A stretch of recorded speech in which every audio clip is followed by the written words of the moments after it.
ধর্মীয় ভাব গাম্ভীর্যে পালিত হচ্ছে পবিত্র ঈদে মিলাদুন্নবী। ঢাকা, চট্টগ্রাম সহ দেশের বিভিন্ন স্থানে ধর্মীয় শোভাযাত্রা।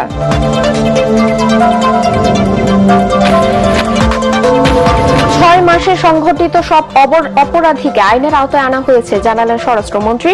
প্রতিষ্ঠা বার্ষিকী উপলক্ষে 5 দিন ব্যাপী কর্মসূচি ঘোষণা বিএনপির ভারপ্রাপ্ত মহাসচিব রিজভীর।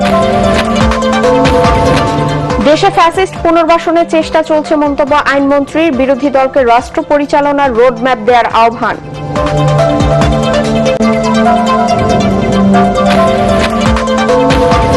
গ্যাস সরবরাহ স্বাভাবিক করতে ফার্নেস অয়েল দিয়ে বিদ্যুৎ উৎপাদন বাড়ানোর পরিকল্পনা সরকারের। 150 কূপ খননের সিদ্ধান্ত জ্বালানি প্রতিমন্ত্রীর। এবং ডিলারদের কাছে মিলছে না সার, সংকটের কারণে খুচরা পর্যায়ে বেশি দাম নেওয়ার অভিযোগ রাজবাড়ীর কৃষকদের।